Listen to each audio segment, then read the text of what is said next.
We finally have our answer as to why two star players for the Dallas Cowboys were benched to start the game last week against the Las Vegas Raiders. And this is big to tell us exactly how our new head coach, Brian Schottenheimer, is going to be dealing with his star players. What's up, guys? I'm Matt Long. Welcome to Cowboys Football 365. If you're a Dallas Cowboys fan, please hit that subscribe button. Only 3.7% of viewers are subscribed to the channel. But let's jump into the video for today. Coming from John Machota, Cowboys Insider on Twitter, Ceedee Lamb says that he and George Pickens were disciplined for missing curfew. Now, there were a whole lot of rumors going around that the reason why Ceedee Lamb and George Pickens were not out on the field for the first snap versus the Las Vegas Raiders was because they were gambling, they were at a casino, they were out late, they were, drinking and caught throwing up. There were a whole lot of rumors swirling, but I wasn't going to cover a rumor. We finally have concrete evidence of exactly what happened coming from real sources. Coming from The Athletic, they write, Dallas Cowboy wide receivers Ceedee Lamb and George Pickens were out after curfew Sunday night in Las Vegas. Remember, Las Vegas Raiders was a Monday night game, so Sunday night they were out past curfew. Lamb shared that information with reporters on Thursday while also aiming to refute a social media rumor that he was out until the early morning hours throwing up. Now, okay, so we're hearing that part of the rumors were true, but not all the rumors were true. To me, this really sounds like Ceedee Lamb is just trying to cover up. I mean, it just doesn't make sense to me that half the rumor is true and not the second half, when it's really not that crazy that if guys are going out and drinking, one of them is throwing up afterwards. It's just not that crazy of a rumor. So I'm not sure how much I actually trust, Ceedee Lamb saying that part wasn't true. Allegedly, I haven't seen it, but allegedly there's a video of everything going down. But we're finally getting more insight, which is great to see. As disciplined for missing curfew, Lamb and Pickens were benched for the first offensive series in Dallas's 33-16 Monday night win over the Las Vegas Raiders at Allegiant Stadium. The Cowboys went 3-0 in that series. Despite not starting Lamb and Pickens, they both had productive games. Pickens ended up having what was probably his best game as a Cowboy, catching 9 of 11 targets for 144 yards and a touchdown. His physical play stood out most after he broke several tackles after his receptions, and Lamb added 66 yards on 5 catches while also hauling in his first touchdown in the last 3 games. Now, if you watched the game between the Raiders and the Cowboys, it was pretty obvious that neither one of these wide receivers were impacted in a negative way by this benching. If anything, they were even galvanized by it, as Dak Precott was just slinging touchdown passes to anyone who was willing to catch them. You can blame a little bit, maybe even a lot of that, on the Las Vegas Raiders defense for not being very good. But it was great to see our offense getting right back on track. Currently, we are rated as the number 3 offense in terms of yards scored per game. A really good stat that is coming mostly off of the right arm of Dak Prescott through the air.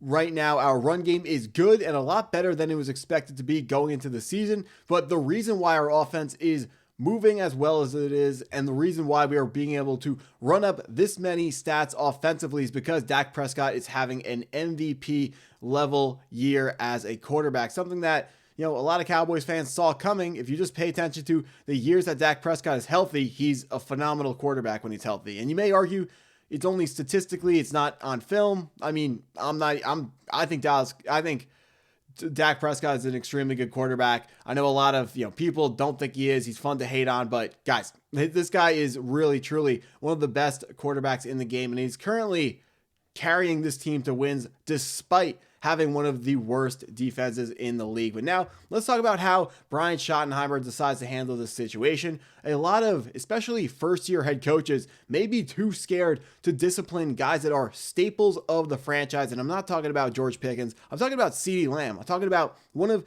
the highest paid Dallas Cowboys and one of the highest paid players in the entire National Football League. You got to have a whole lot of, first of all, you got to have respect for yourself, which is important, of course, but you have to have a lot of confidence in yourself as a head coach, and you have to demand the respect of the locker room and earn the respect of the locker room before you're able to make a move like that. It's very good to see that the rest of the Dallas Cowboys team clearly respects our head coach enough to go out and, even though Ceedee Lamb was benched for the first drive, which seems like a really, really bad thing to do because we are fighting for a playoff spot and any one loss could be the difference between us getting in and not getting in. So when you have a mismatch versus a team as bad as the Raiders, you want to make sure you're fully healthy. I mean, you can't do a whole lot about injuries, but when you have your best players offensively being healthy, you want to put them in the game. So him being Schottenheimer, not putting Ceedee Lamb and George Pickens in the game, that opens up to any player who doesn't trust the leadership of Brian Schottenheimer. They're going to say something. They're going to be like, he's got to be in the game. And Schottenheimer, if he hasn't earned the respect of the locker room, he's going to come out, he is going to shy away. He's going to not have the support of the locker room to make a big time decision like that. So while it may only be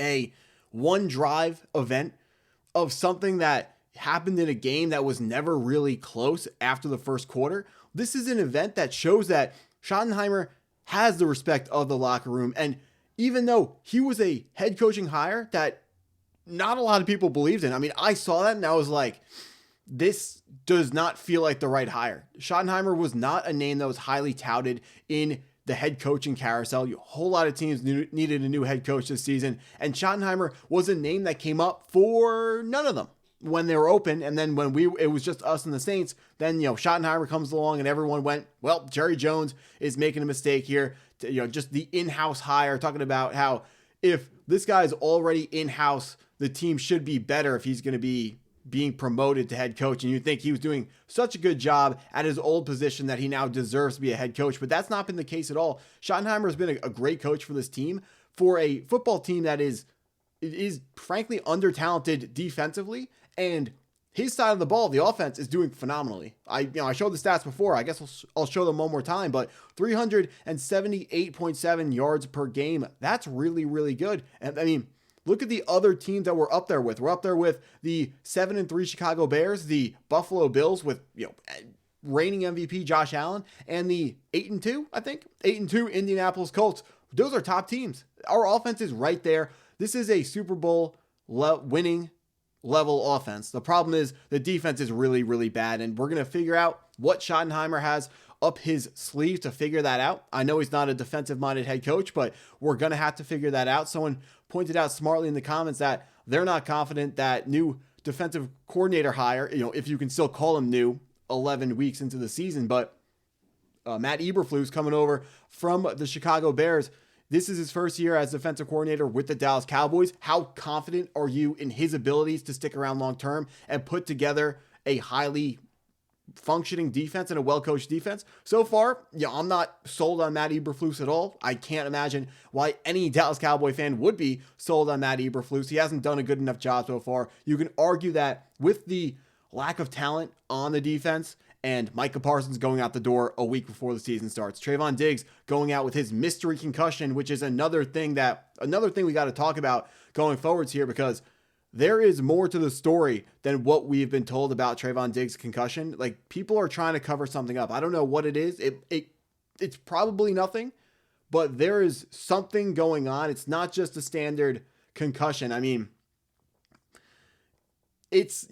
anytime a player gets hurt at home, it's out of the ordinary, but there's something going on with that Trevon Diggs. But even with all those things going on, having a bottom 5 defense in the league is not good enough for Matt Eberflus. He's going to have to figure something out, or Jerry Jones will be looking at other options and figuring out what the best move is going to be for this team at the defensive coordinator position. Quinnen Williams and Logan Wilson are tremendous additions, and we are going to see how well they play and how much better this defense gets going forward. Really easy test against the Las Vegas Raiders last weekend, but they got an A+ on that test. They look great. The defense looked much improved. You could tell that the team looked completely different. There were a ton more new players. Marvin Overshown coming back. Siobhan Revel playing pretty well in his first NFL action. And then just getting guys back, getting those trades done. Very helpful to see the defense playing better. Hopefully that continues starting next week. Starting, this week. We're getting pretty close to the games now against our rival Philadelphia Eagles. But that's what I got for the video so far. If you stuck around this long, I appreciate you taking your time to watch it all the way through. Hit that like button if you haven't already. Hit the subscribe button if you're new to the channel, and go Cowboys.